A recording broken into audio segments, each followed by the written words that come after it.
Hey, friends, it's Mark from the Where to Gays Retire podcast. I want to tell you that I built something close to my heart, LGBTQseniors.com. It's a free, welcoming online community for LGBTQ seniors.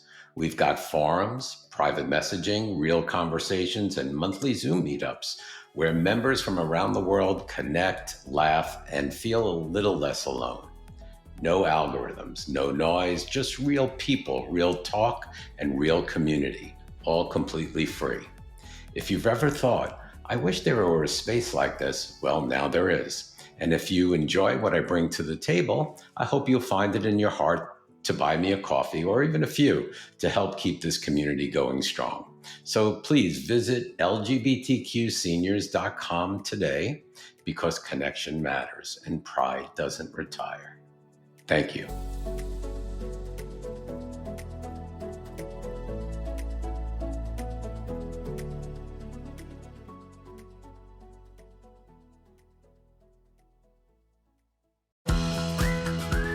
Welcome to the Where Do Gays Retire podcast, where we help you in the LGBTQ plus community find a safe and affordable retirement place.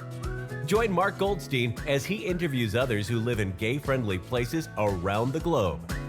Learn about the climate, cost of living, healthcare, crime and safety, and more. Now, here's your host, Mark Goldstein.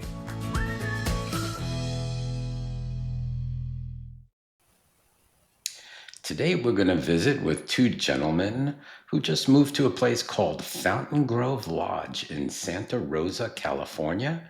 Today, we have Chuck Finch and Ed Cambron, and I'll tell you a little bit about both of these gentlemen. Please welcome Chuck and Ed, the newest residents at Fountain Grove Lodge. They recently moved from the charming river towns of Bucks County, Pennsylvania, nestled between New York City and Philadelphia, and are currently settling in, awaiting new furniture, which some arrived yesterday. By the way, raise your hand, Chuck. Okay, and the other one is Ed. Okay. Ed is originally from Shepherdsville, Kentucky. Spent most of his career in arts management, including 38 years with the Philadelphia Orchestra and the Kimmel Center for the Performing Arts, where he served as chief operating officer. Chuck, a Ramsey, New Jersey native. Oh, right over the Tappan Zee, isn't it? Yes, it is. There you go. A native, New Jersey native and NYU alum. Built a career in development for arts and healthcare institutions like the Curtis Institute and Bucks County Playhouse. The two met while volunteering at an AIDS service organization in Philly nearly 40 years ago and have been partners in crime ever since. They love cooking, entertaining, and enjoying life with their spirited Westie, Daisy, who currently is on the hunt for her ideal dog park. Did you find one for Daisy? Still searching. Still. Okay. Ed is into art, sewing, gardening, and handicrafts, while Chuck dabbles in photography, music, and tracking cultural shifts. They've moved west in search of a meaningful and joyful third act, and we're lucky to have them adding their humor, creativity, and big hearts to this community. Hey. Welcome, gentlemen. Thank you so much for coming to the podcast. We really appreciate it. How are you today? Terrific. Thank you. Very well. Very good. So we'll get into the story. What drew you to Fountain Grove Lodge as your new home, and what was your move-in experience? And again, let's also explain what Fountain Grove Lodge is to the LGBTQ community. Sure, I'll jump in with that. We decided after the election, we had moved from our primary residence in Philadelphia, Center City, Philadelphia, to our weekend house in Bucks County, and really decided that with all the changes happening in the country and things kind of moving in directions of uncertainty, that it was the time for us to kind of think about what that third act in our life was going to be. So we decided to sell our house and to really look for a place where we could age gracefully. You know, we don't have children. We wanted to be in a place where we felt safe and could have the support we needed as we grew older. We wanted a place that was not necessarily exclusively LGBTQ, but very, very supportive of the LGBTQ community. One that was in a great location in terms of weather. We didn't want to be, in the humid heat of Florida, for example. And we wanted a place that we felt kind of matched our sensibilities, that was nice and felt comfortable. So we looked around the country and actually found Fountain Grove Lodge in some searching. We visited about a year ago. I have a niece who lives in San Francisco. We came and visited and came up and took a look. And Fountain Grove Lodge really hit all those marks for us. It was just the moment we walked in, there was a sense of, it felt like home. And it had that outwardly, they use the word allies here, not gay friendly. It's LGBTQ and allies. And I think that kind of says something that's a little more embracing than just being friendly and welcoming. And all of those groups are represented here. Right. Every single group is represented. So it's great. It's not a huge facility. There are about 100 residents. It's a CCRC, so you kind of buy into a unit. You have a monthly fee. With that comes meals in the dining room, which is phenomenal. Food is a big deal here. It's got to be good, and it is. It comes with a lot of activities. There, you can get a garden parcel and do gardening if you want. You can play in the art studio. There's a fully equipped gym. There are medics available if you have some additional needs or want additional support physically.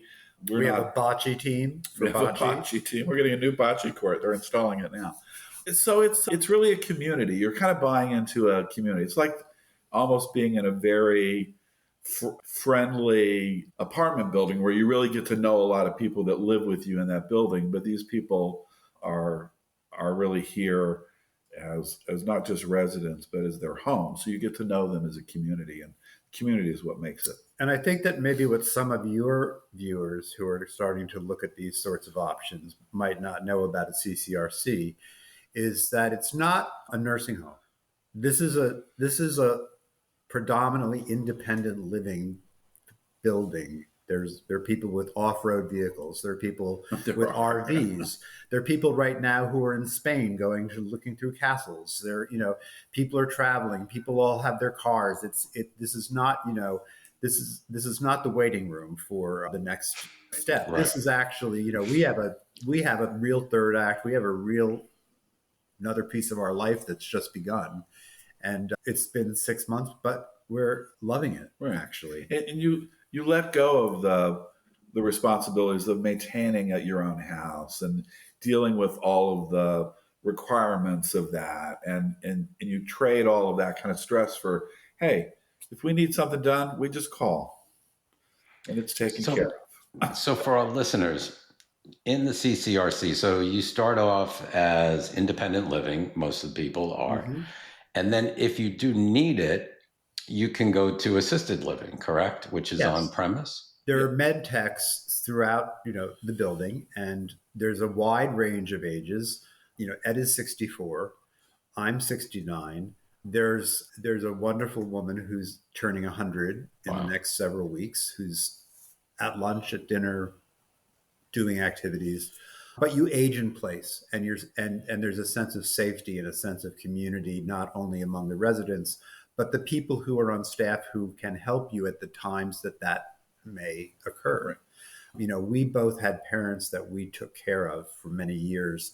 Mm-hmm. And I think that we were far more sensitive to this idea that people keep saying 2 more years, 3 more years, 5 more years until I make a change where I'm living in an environment that can be more supportive than my own home.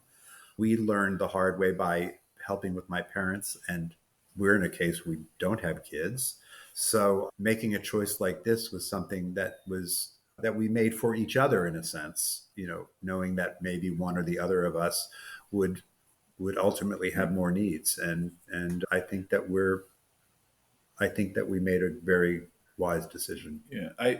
CCRC provide support. If you are, aging to the point where you need some assistance in mobility or bathing or managing medications or that kind of support, it's here for you.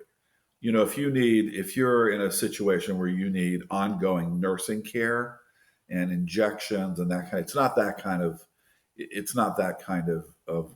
institution. But you do live in place, and many people live their entire lives Yes. here, and through the support externally and internally through the medtechs will end their lives here. You don't have to end up being, shuttled to some Right. kind of, hospital room for weeks. Right.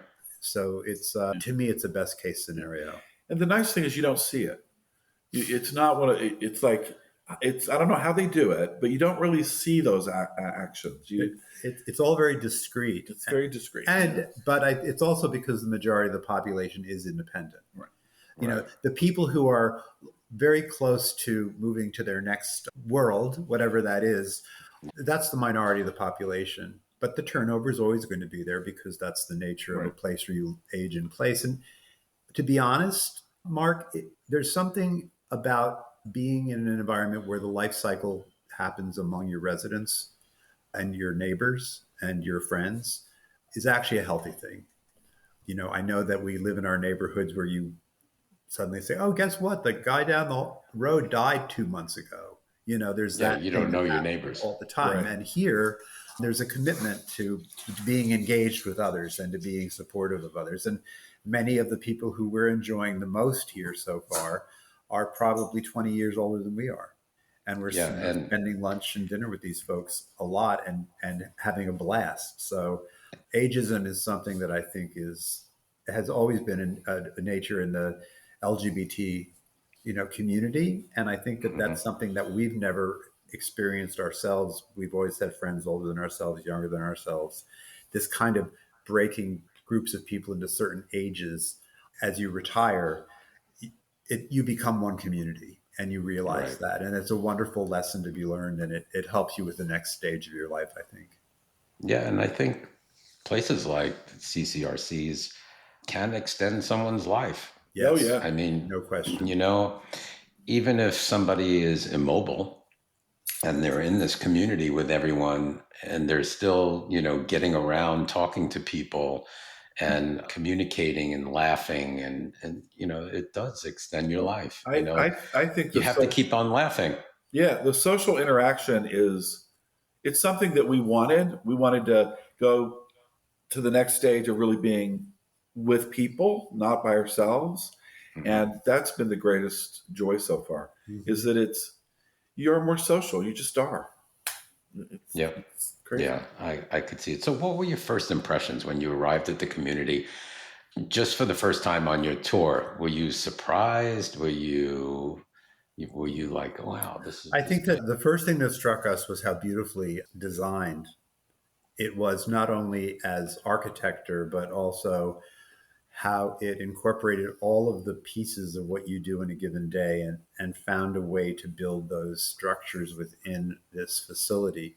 There's a main building and a dining area and a living rooms and libraries, actual checkout library that you can just go sit in. And then of course there's a fireplace in there to read in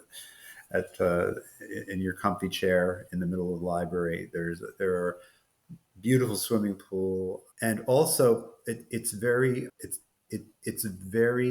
calm and very quiet, but there are people around and there's stuff always going on. So it's this balance of you do have privacy. We're in a unit where we have a great deal of privacy, and we love that piece of it. But at the same time, you walk out your door and you go to lunch and there 30 people chattering away and people joining each other for meals and stopping by each other's tables. And it's a really kind of fun and interesting environment that we took to immediately. We left the tour the first day and had made the decision to put it down a deposit to be part of the group the waiting list. The waiting list. Wow, that was quick. Places have significant waiting lists. Over 100 right now. Yeah. And the same one in Arizona as well. Yes. It's like a year waiting list. Mm-hmm. So, okay. And let's talk a little bit about Santa Rosa itself. How's the climate there? Perfect. No, I'm serious. I really love it. It's, it gets cool at night and in the morning. It'll Love it. get down to maybe 55 degrees, late at night and in the morning. And then it'll get to a high of about 75, 80. There's almost no humidity. It rarely rains. It could rain a little bit more for the garden, but it rarely rains. And it's just lovely. I mean, I love waking up in the morning and being cool, and then it slowly warms up as the day moves along. For all of your Nice. for all of your folks who tune in and live in areas with high humidity and high heat, in the mid-Atlantic during the summer where you'd have 102-degree days with 70% humidity, Oh, yeah. and you'd wake up in the morning, it would be 84 degrees and terribly humid. Well, here you wake up and it's 53 degrees, and it gets up I to need my 75 shawl. by lunch, and Yeah. the locals are complaining about how hot it is when it's 80 degrees with no humidity, and we just laugh at them because it's just ideal. You do have to think about it, though. I remember it took me a long time to realize that if I'm going to walk the dog in the morning, I should put a little jacket on or a heavier shirt. To walk See, out. right now in Phoenix, summertime, we're waking up. So at 5:30, I go out the door to do my exercise, my little 4-mile walk. Yes, I And do one too. Yeah. it's 90 degrees Oh God. or in the 90s. It's this week. It was like 93 one or 2 days, which is quite hot. That's Maybe hot. very little humidity, and during the day it gets up to 118. Yeah. So Well, it not that's to upset you too much, but my walk this morning at 7:30, it was 54 degrees. I love it. And by the time of the 4-mile walk, which I do as well, I do a 4-mile walk. And when we got back, it was 63. Yeah, kind of perfect. Yeah, And Santa it really is Rosa, nice. you wanted to know about Santa Rosa as well. Santa Rosa is a full service community, hospitals, big box stores, an old downtown with some really terrific restaurants. And the Charles M. Schultz Museum is here because he was a Santa Rosa guy. And he has Wow. a gorgeous museum, charming and fun, that has actually a full hockey court for people to skate on because he was a big fan of skating. And that's attached to the museum. And it's also a jumping off point for the rest of Sonoma County, Bodega Bay on the coast, Napa in the Oh, other the birds. Pardon? Bodega Bay. The Yeah, birds. The birds. Tippy yeah. Hedron. We had to go there. That was one of the first places we visited. We went to the restaurant where they were, watching and arguing about what was going to be happening next in the movie. And they had rebuilt it so it didn't look the same, but you could see the marina and you could see the area where the movie took place. It was a little bit creepy, actually, but it was fun. Is it north of San Francisco? Yes, by about Yeah, an hour. It's an hour drive from San Francisco. It's about 50 miles. Yeah. Okay, because the weather sort of reminds me also of Sacramento, because Sacramento. Yeah, It's like Sacramento is just halfway. a little north of us. And San Francisco, North of and course, east. is a lot cooler.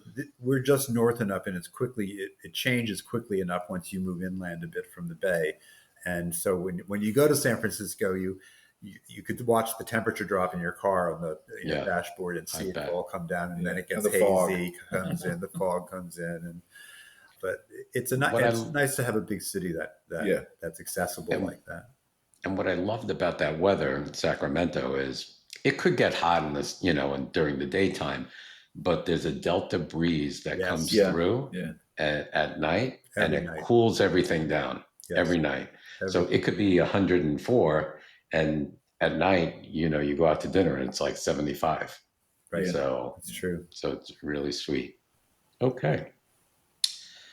All right. Do you have any wildfires in the area? Is that the type of area? Well, we've been here for what, 9 months, 7 months, 6 months. and there's when you come up the hill, there's a sign that has like a fire status, and it has like moderate, mild. It just went to moderate, so I don't know what that means. But we've never had any fires. I think there were fires here, 5 or 6 years ago? In 2017, there was a big fire that burned a whole lot of the Santa Rosa area. but it did not impact this facility, which was fantastic. And the rebuilding process has been pretty significant and surprisingly quick. And on top of that, the state and the counties have been implementing more and more measures to make sure that this sort of fire becomes something much less common. So I'm not particularly concerned about that part of it, but we're in an area that gets dry and there will be fires.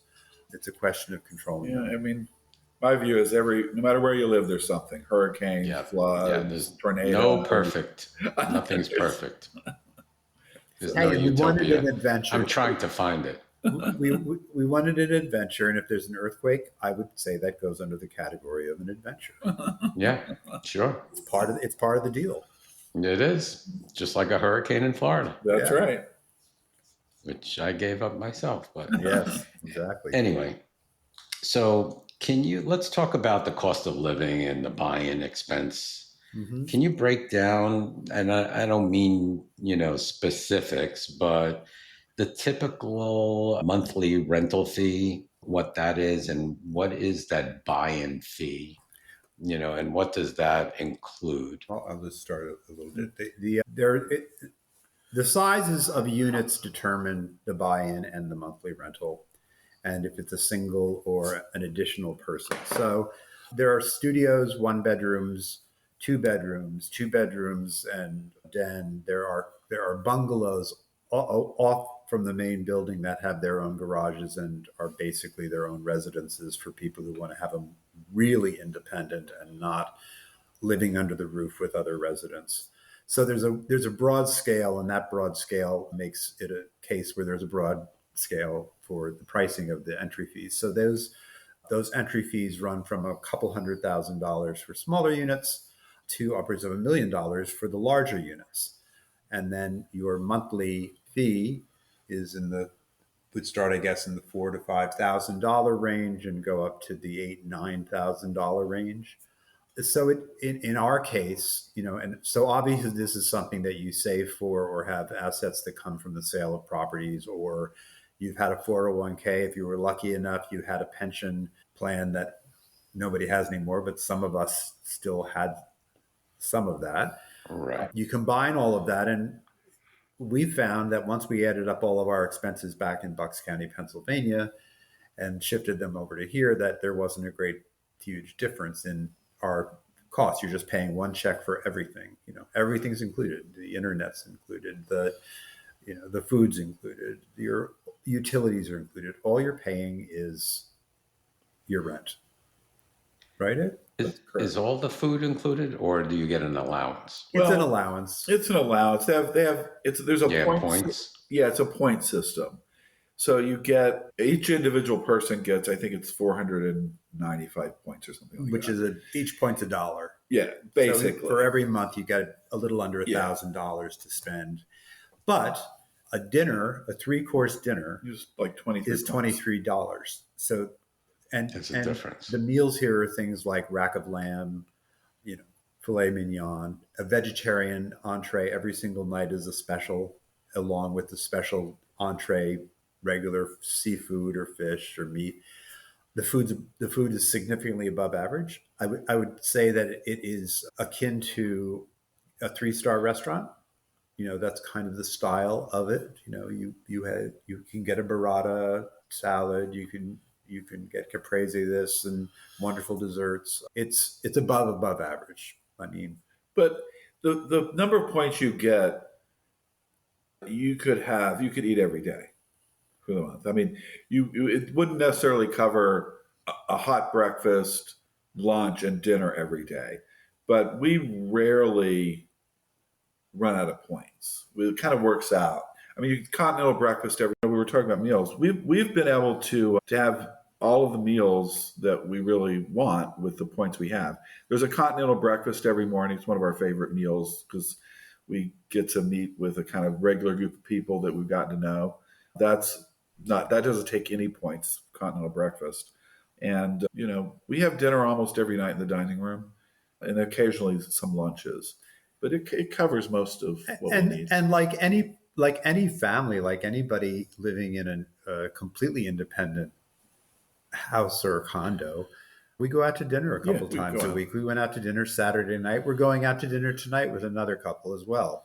So, it's just the nature is they've figured out what their resident base uses, and they've kept it within that marginal of error that you pretty much can get through the month without having to expend any more money. And if you do use up all your points, and an example of that happening is, say you have a party and you invite 8 friends, and you pay for them all because that's how it works. Well, you're going to use up a whole bunch of points that way.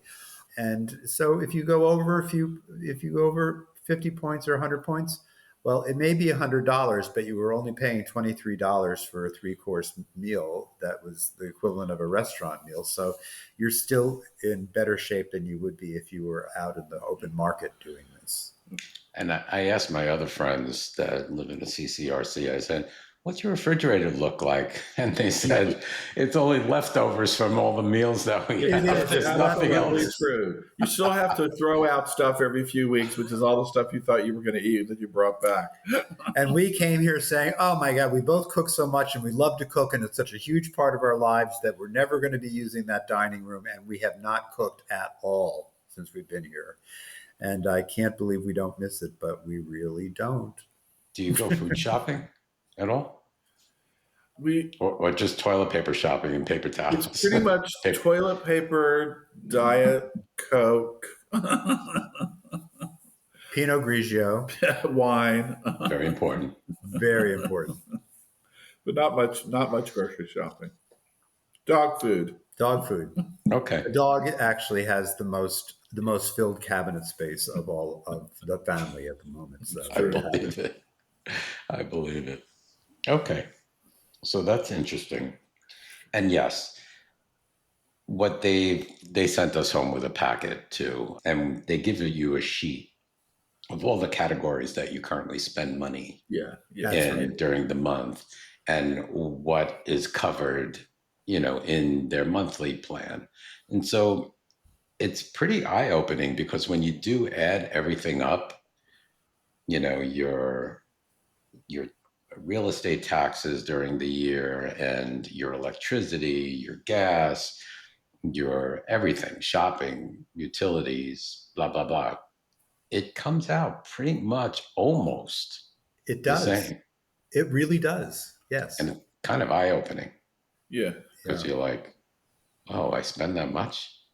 Yeah, that's true. Well, at the end of the year, when we just print everything out about our spending for the year for tax stuff, it's always, how on earth did we spend that much money? Where on earth how did this happen? Wait a minute, hold it. Right. What's going on? Yeah. And it's the nature of life. I mean, it's expensive being an American. Yes, it is. Yes, it is. So you don't pay any utilities. So everything is included, right? You even get cable, like basic cable? Yes. Free cable, Wi-Fi, internet. We have a beautiful gas fireplace. We get don't pay the gas bill. And cleaning service once a week. They come in and clean our apartment. A real cleaning. Clean our sheets, change our beds. Once a week?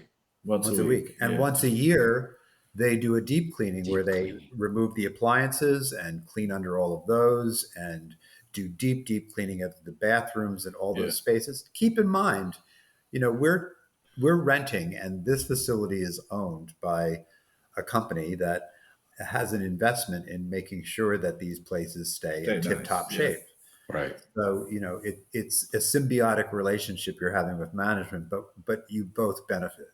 It took us a little bit of adjustment, because Chuck was like, no, we'll do our own laundry, like towels and sheets and all that stuff. No. Why? If they're going to do Why are we going to do that? Put it in a bag outside your door. They just come in. They know where it is. That's where we store our towels and sheets. They go get them, make the beds, clean the old sheets. We literally just got a call from the front desk saying that all of our dry cleaning had just gotten back. So, it's like that. They do really dry cleaning too? No, we pay for it. Okay, you send it out.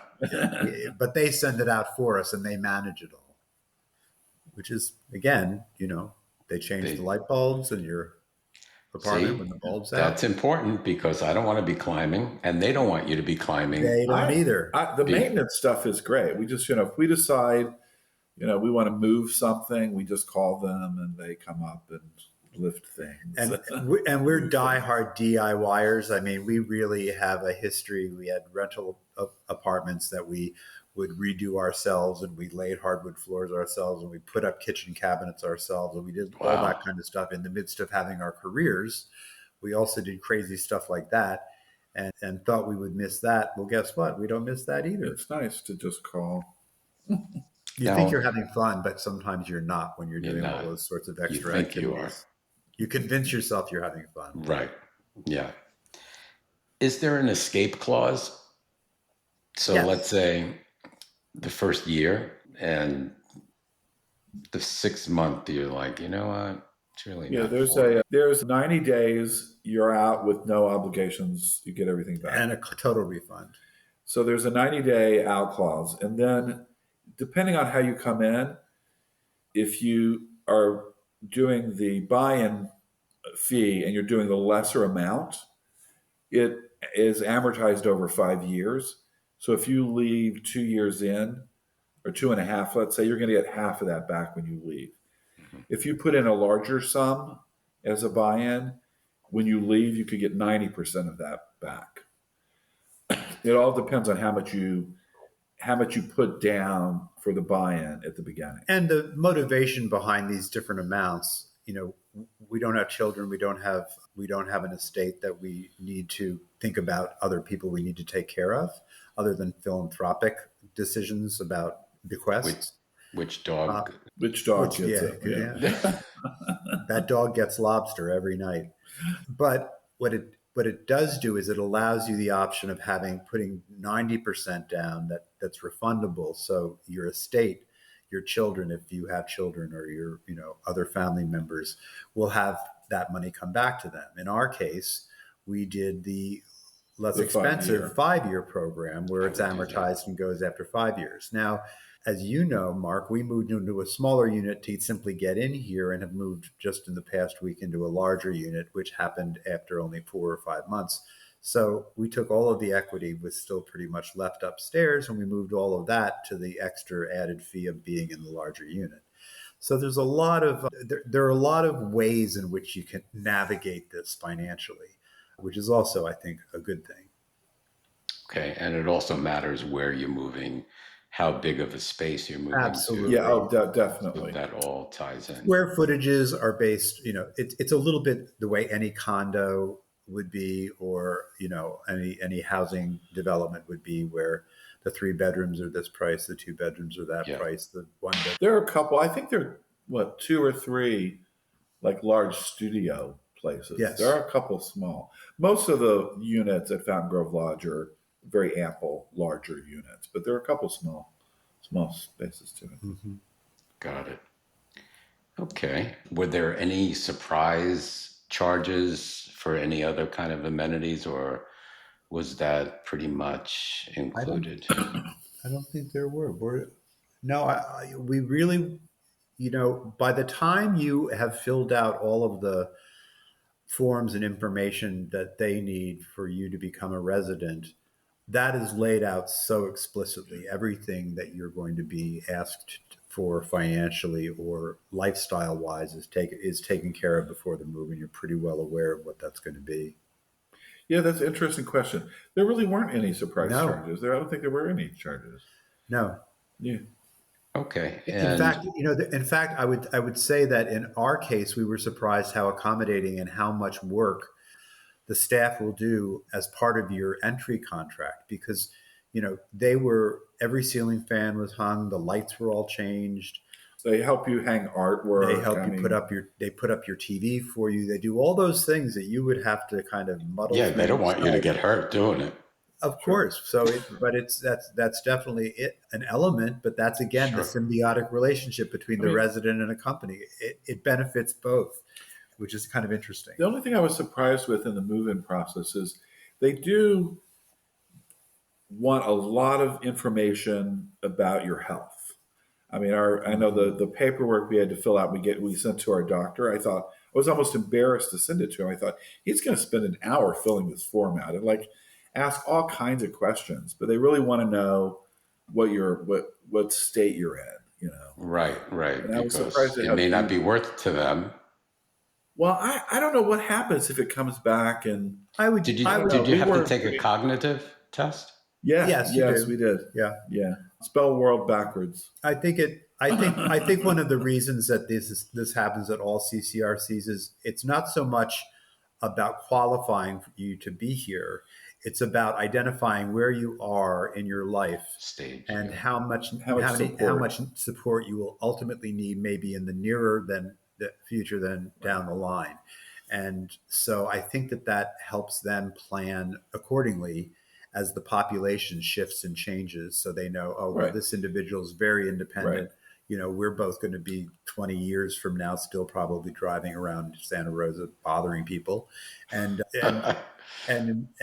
so, but on the other hand, they need to know people who have pre-existing Right. conditions that they will have to be working with as med techs, because there are people who can't get around, who are their medications brought to them multiple times a day. They have meals brought to their apartments. That's the living in place part. That's where you are Well, safe, regardless how and little you have in terms of ambulatory skills or the capability to maneuver yourself in a facility. the other thing that I realized is because you kind of think about it as a certainty, right?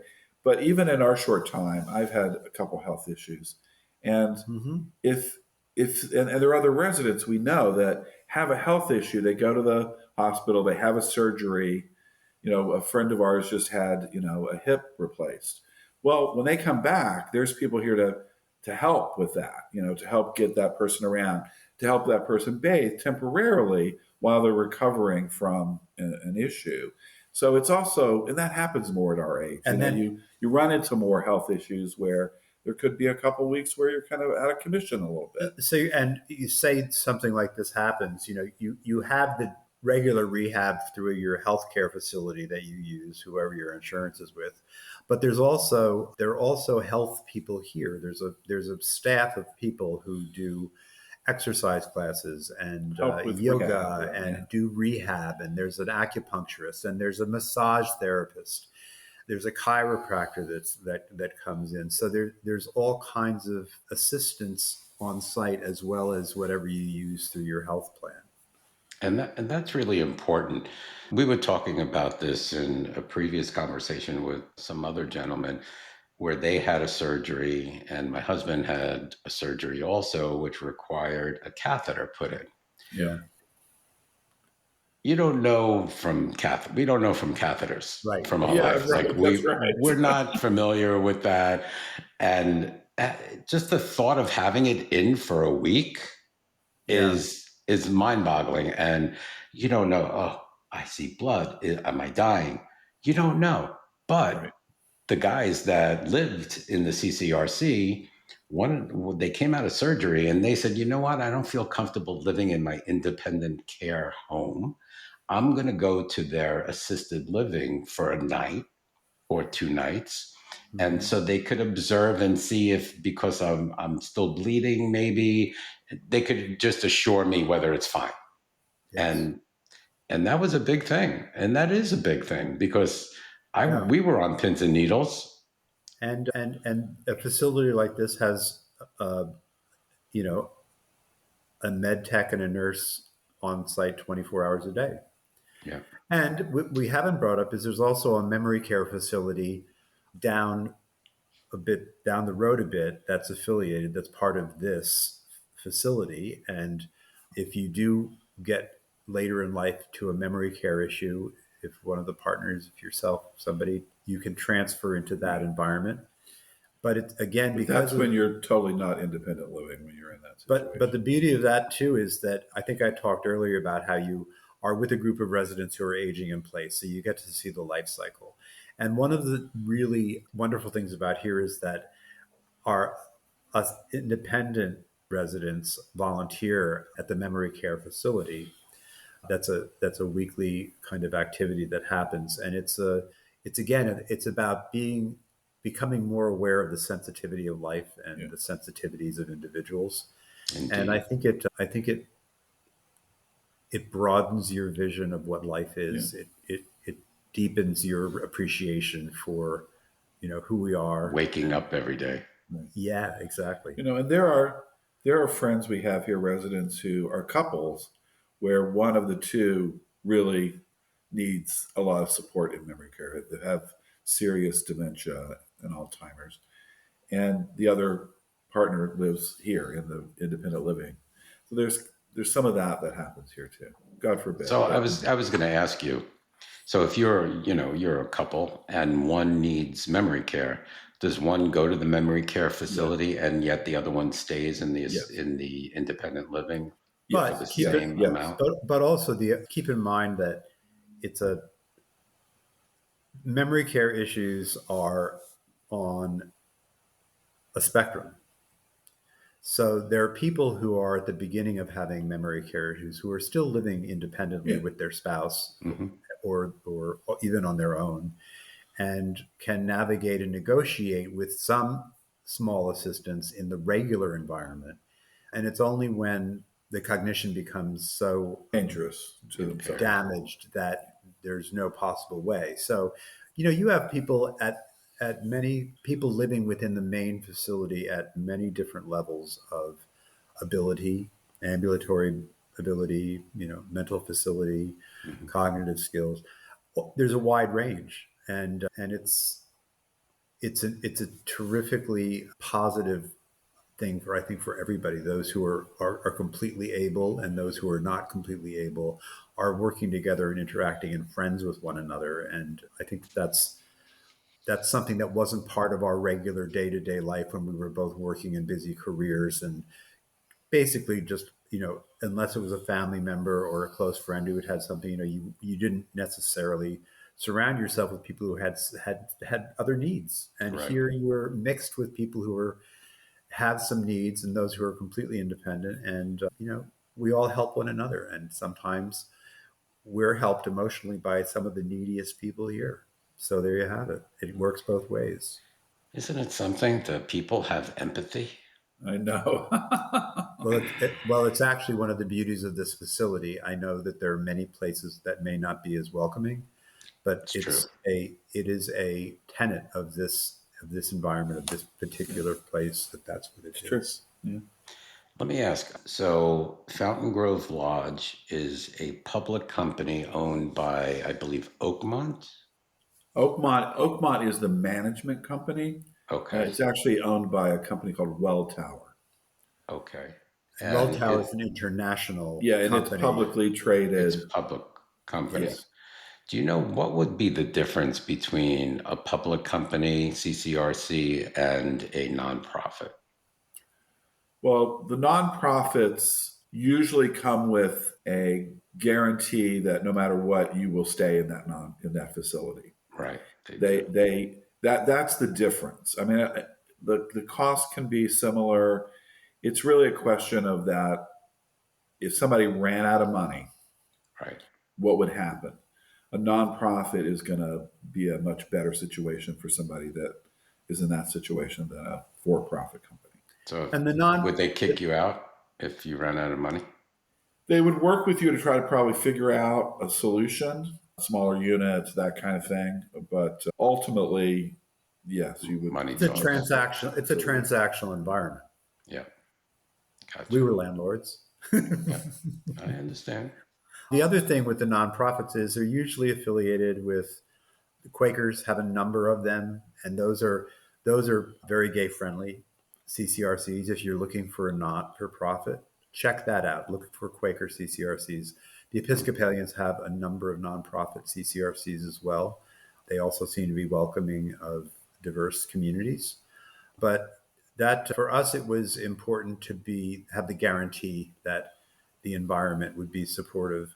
Oh. We left the purplest county in the purplest state 2 days after an election that didn't go our way, and it was critical for us to not be in a divisive environment. Right, and we wanted someplace to be honest, it was very nice. You do at the end of the day get a little bit of what you pay for. I mean, there's a reality there. So And we appreciate and understand that many people couldn't manage this, financially. My brother, who just left Florida because he was also fed up, he's taken a different path of just renting an apartment someplace. He couldn't swing something like this, and many people couldn't. Right. But if it's as an option for people who can, I think that most people would be shockingly impressed by what they would find if they came and visited. Well, let's talk a little bit about the LGBTQ community there and social life. Um, it's pretty easy to find other LGBTQ people because mostly everybody is. Now, unless they're allies, because you can't really discriminate and say, oh, you know, but most of the people I would assume that buy into a CCRC that's labeled as LGBTQ is going to be LGBTQ. Yeah. So, yeah, not all of them. I think it's probably 70% LGBTQ and 30-40. It changes, at times. And we've found that among the allies, as they're called, so many of them have gay children. right. They have gay siblings. They've been in a work environment where this was not an issue for them, or a social environment Where through they're their whole very lives. artsy, very creative types. And all those cliches that we always talk about in terms of personality traits Yeah. that are part of our world, these allies tend to share those Yeah. and are totally cool with us. I find We're they're totally cool with them.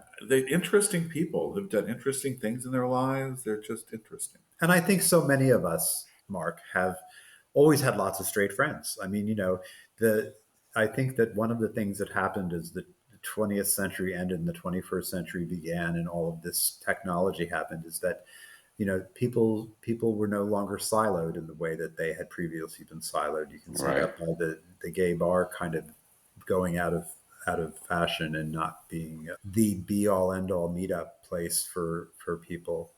But yes, we have a very rich social life among our gay friends, our lesbian friends, the men. We have every 2 months we have a dinner where we all get together as a group. There are 30 of us, and there's also in Santa Rosa a group called the Golden Guys, Yeah. and they get invited here for parties. So we have people who aren't even part of FGL who kind of can be invited by the residents, and we'll be having a pool party next month with a paella, double paella dinner that one of the couples is doing, and they're inviting a bunch of people, and we'll be doing one in September. Yeah, for Gay Pride Month, there was a huge party. There were like 600 people invited. It was, The Wow. place was just Yeah. mobbed. It was wonderful. Yeah. And we Wow. marched in the Pride Parade in Santa Rosa. And we're not parade guys, but we did it. And we did it for the first time. We're marchers and not just observers.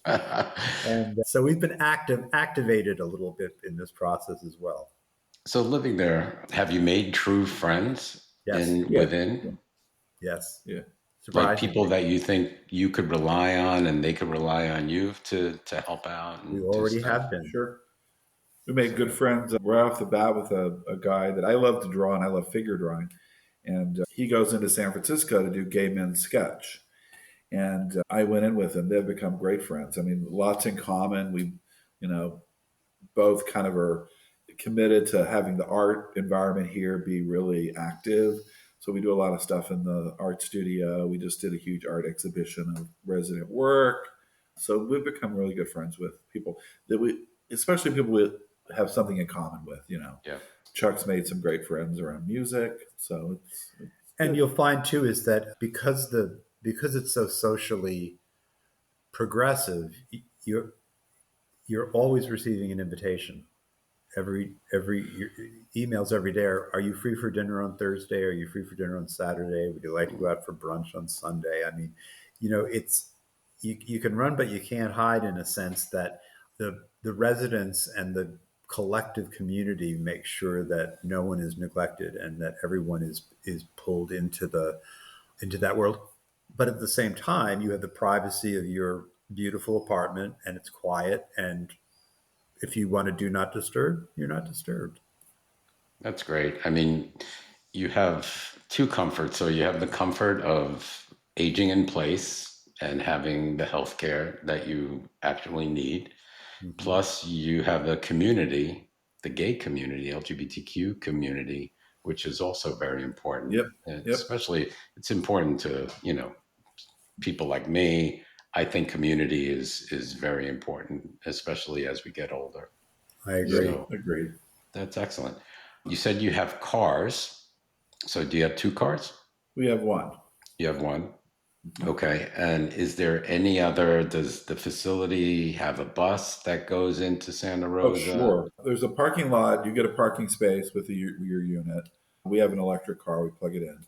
There's a bus that does all kinds of excursions that will, they do special lunch visits to various, museums or historic places or farmers markets. There's always excursions all the time. They're regular scheduled trips to Trader Joe's and grocery stores and all that kind of stuff. Do you have a And Costco? then if you need some transportation, like to go to the doctor, there's a driver and they have a car that will just drive you there. Wow.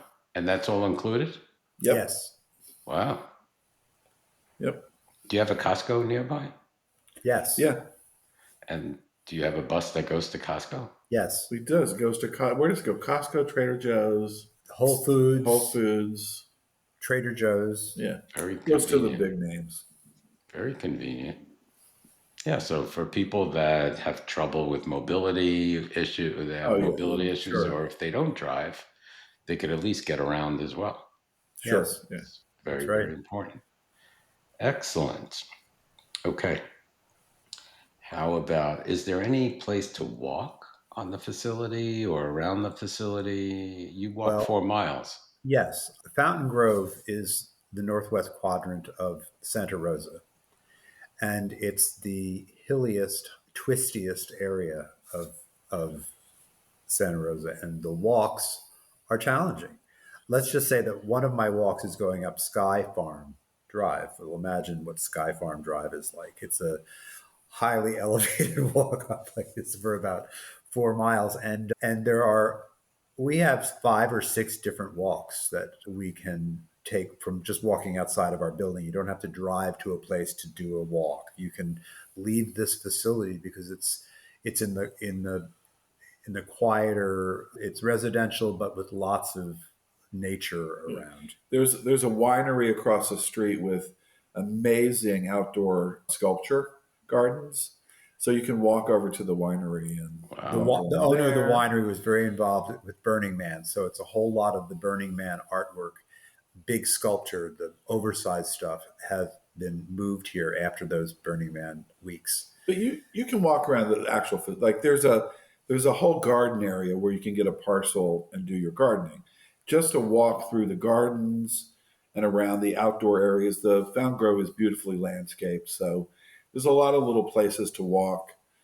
I'm not walking 4 miles a day. I'm not a walker like Chuck is. I more like to walk the dog out by the garden and walk the dog through the landscaped areas, and that's my walk. Cool. Cool. What kind of amenities do they have? Like, do they have a movie theater? You mentioned they have a pool. Yeah, they have a huge pool. Pool, hot I tub. swim in a hot tub. Is it They have outdoor a or indoor? Yes, outdoor, but it's open year round, even during the cooler days in the winter. It stays at 85 degrees. There is a movie theater that has every night there's a movie. There's a committee of residents who choose a wide variety of options, new movies, older movies, LGBT themed films, some documentaries. Around Oscar time, they'll show all the short subjects that are nominated, since those are the sorts of things you never really end up seeing unless you have have a way to do that. So the movie thing is great. There's also a great hall with a grand piano, and there are a lot of people here who are deeply engaged in music. And there's a very good symphony orchestra in Santa Rosa, and the relationships that some of the residents have with the orchestra and have produced a series of chamber concerts and small concerts here, where people can actually simply on a Friday afternoon at 3 o'clock go up and you have 100 people seeing, a cellist and a violinist and a brass player doing a whole series of pieces, and it's marvelous. That's And every awesome. Wednesday is day drinking is something that day drinking, I must say, is something that is utilized in this facility, which we like a great deal. There's a wine Wednesday every Wednesday at 4 o'clock, and everybody goes to the great living room, which is gorgeous. And they have jazz pianists and singers. They have all kinds of stuff, and you have hors d'oeuvres that they put out all I across love the that. tables. Yeah, and a lot of wine. And lots of wine, every possible type that you could. Well, we're You're in living wine in a country. vineyard, basically. But it's a wonderful way. And then on Saturdays, there's a Saturday afternoon get together as well. In the afternoon. There's a tavern that you can opt to have dinner in instead of the dining room. And it there's has a a bar cocktail in there, bar. and they can order whatever drink you drink. So there's a full bar. And then a huge dining room that's really That's not included in your food points. No. Well, it's the liquor is included if it's a function of Fountain Grove, like Wine Wednesday, Saturday. all of that's taken care Any of. special event. Oh, that's all free. That's all free. And there's usually a special party of some kind. I mean, they'll invent a reason to have a party, but there's something. Yeah, 3 or 4 times a week, there's a something. And then every month or two, there's a real get together.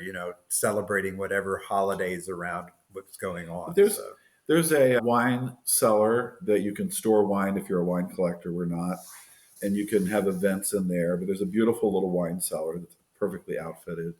What else is here? There's a beauty salon. There's a hairstylist that comes in once a week. You can make an appointment. There you go. Or Mark, they did a great job. They have that on site. There's a billiard room. There's a card and game room that has special tables for folks that like to play. There are a lot of card players here: bridge, hearts. Backgammon is today. There's a big backgammon group. They all bring their boards, and everybody, competes against one another. There's an art room, A bocce court. We bocce. And you're pet friendly because you have a dog. Yeah. Oh yeah, super pet. There are 23 dogs here. Wow. And do they have little grassy areas for them? Oh yes, yeah. Sure. They have dog walking areas. Absolutely. With the little poopy bags. Yes, we do. And everybody sticks to the rules, which is a great thing. It is. Wow. Sounds like they thought of everything. And how many restaurants do you have? You just have the one dining room and a tavern? The main dining room and the tavern. So there are a couple other dining areas where if there's a special event, if you're having a gathering, like once a month, there's a group of just gay guys just the gay guys. Just get together in a special dining room and just have dinner together. And just chew the fat. And then there's a whole lesbian group that the lesbians do that. They started it, actually. They started. And we were like, hey, what about us? We want ours. Yeah. So that happens. There's also, as in many of these places, when you come in the entryway, on one side of the entry area is a bistro, and that's where there's coffee 24 hours a day, lemon water. Cookies are most important. They bake the cookies there to have the smell go through the place, so you force yourself to go downstairs and it has some cookies. And fresh fruits and chips and all that kind of stuff is always available, so you can always get a snack, even if it's not part of the restaurant setup. Sounds like my type of place. So you said, you go on museum visits and arts and cultural outings. Boy, it's pretty much they've covered. I would say that half the population here are subscribers to the Santa Rosa Symphony. Yeah. And a number of people go into San Francisco in groups to go to things there, restaurants, theater. Do they have buses that take you to San Francisco? There have been a couple of excursions to San Francisco. Mm-hmm. Usually it's not that far, but it has happened a couple times. I went into the museum, the Asian Arts Museum, last month. Mm-hmm. Those are kind of special when it goes that far because that's a long trip. Okay. How about safety? Do you guys feel very safe? Is it, I'm sure it's, you can't get in without being announced, right? It's gated. There's a gate that is closed all night. I mean, literally the road, you can't bring a car into the facility unless you have the code or call the front desk. The front of the building, there's a 24/7 front desk that is right there by the front doors. With a concierge who Yeah. admits everyone. There are security cameras around that they monitor. Safety is just, I've never felt unsafe at all. And it's not the kind of community, it's in a very, Fountain Grove Lodge is in kind of a upscale residential community. So there's not a lot of, I don't know if there's any crime. Riffraff. I'm sure there's some crime somewhere, but it's not an issue at all. There are a number of residents who don't even lock the doors to their apartments. So Don't tell that people gives that. you an idea. Don't walk around and try to open doors. But I'm just saying, it's true. So it sounds like they've thought of everything. And it sounds like, you moved into a great facility. Now, one question that I would have, did you do your research before making the final decision? And, my question would be, well, what happens if the company that owns this goes belly up? So that would be a concern. Did you look into that or think about that? Well, Welltower is one of the largest and most successful of all of these sorts of companies in the world. And given that there's a ongoing waiting list at this particular facility of over 100 people, I think that facilities like this that are at risk are usually low capacity buildings that aren't meeting the nut that they need to be meeting on a monthly and yearly basis.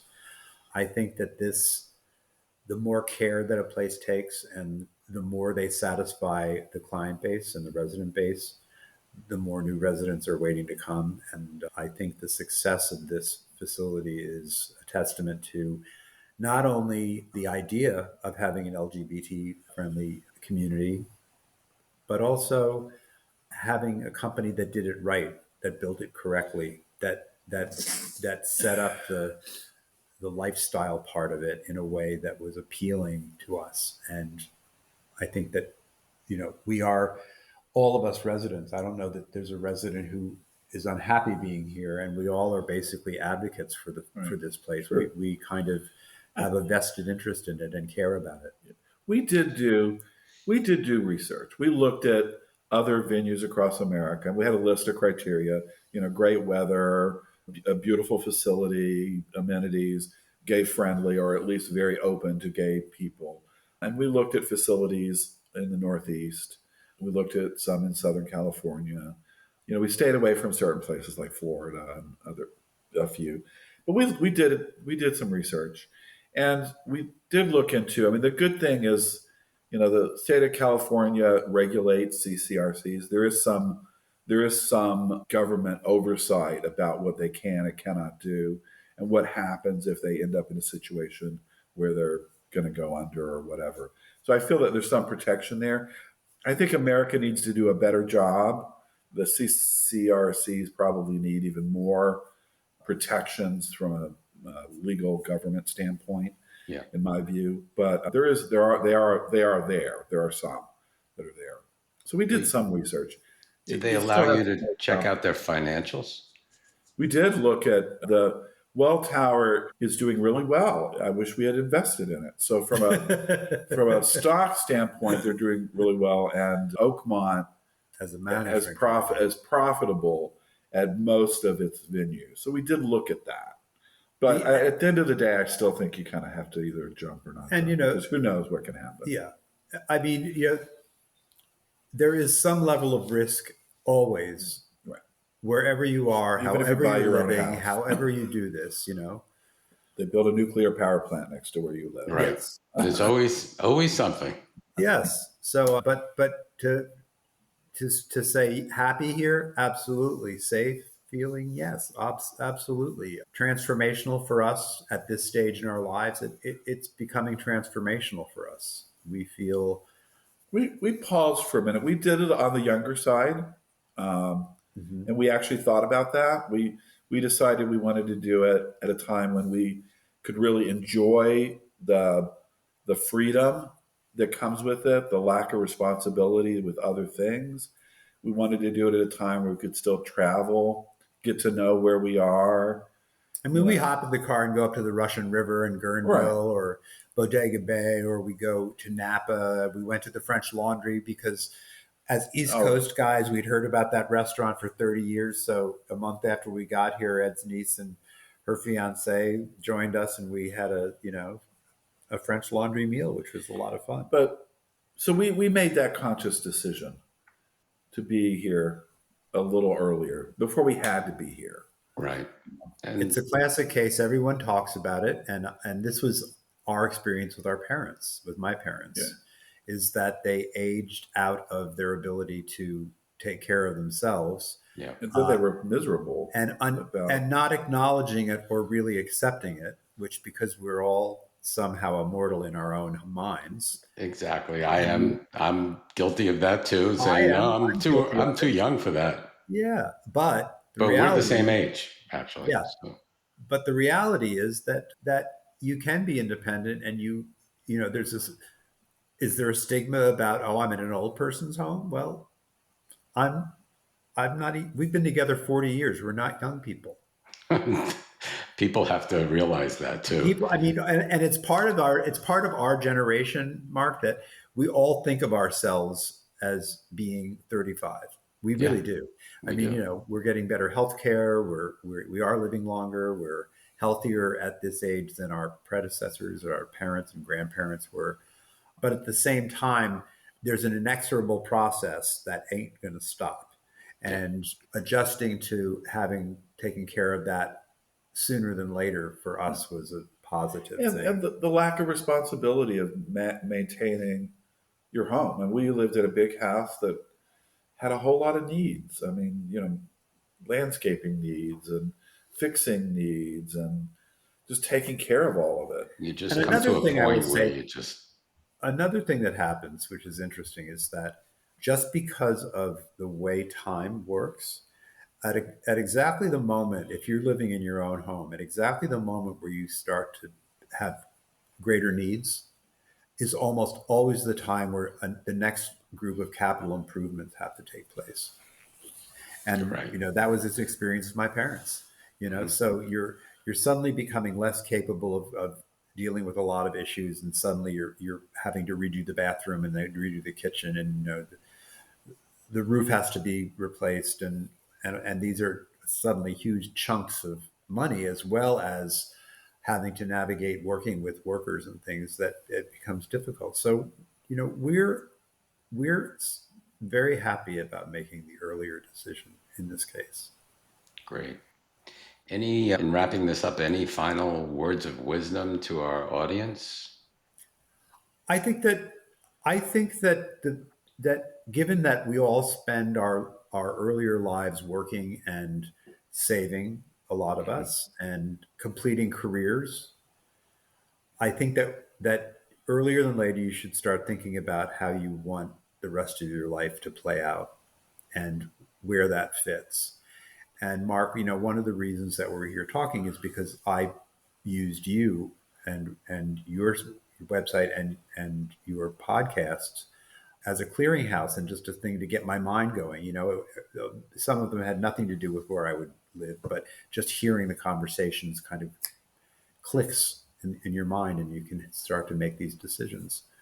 I would say, even if you do it later than we're doing it, think about it younger than we are, and start making those decisions. Yeah. The other thing I would add, I think it's really important if you can get to know the community that you might put yourself into Mhm. would be really good. I the one thing about Fountain Grove that I was concerned about that ultimately ended up being one of its most positive features was the community I was going to be in, the people. Mhm. And we had an instinct from our visits that this was the right kind of environment, the right people. But having been here now for almost 9 months, it is the right people. And the larger issue being that the external population of Santa Rosa and the surrounding towns are also welcoming. It's the right and environment, also yeah. right, and also great.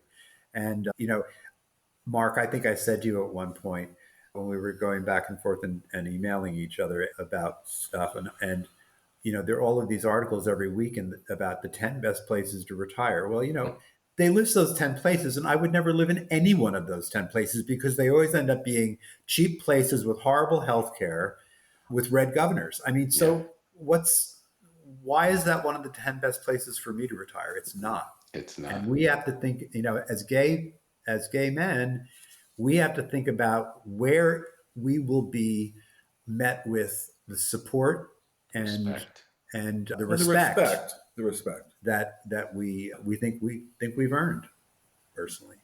Awesome. All right, gentlemen. Well, thank you so much. Well, thank you, Mark, for joining us today. It was a lot of fun, talking to you. Even though we had a little technical issues. Oh, well, it always happens. But yes, thank you. And thank you for joining us today. And we'll talk soon. Good. Terrific. See you later. Bye-bye, guys. Bye. Bye-bye. Thank you for listening to the Where Do Gays Retire podcast. If you enjoyed today's episode, please subscribe to our podcast and consider making a donation by clicking the coffee cup on any page at www.wheredogaysretire.com.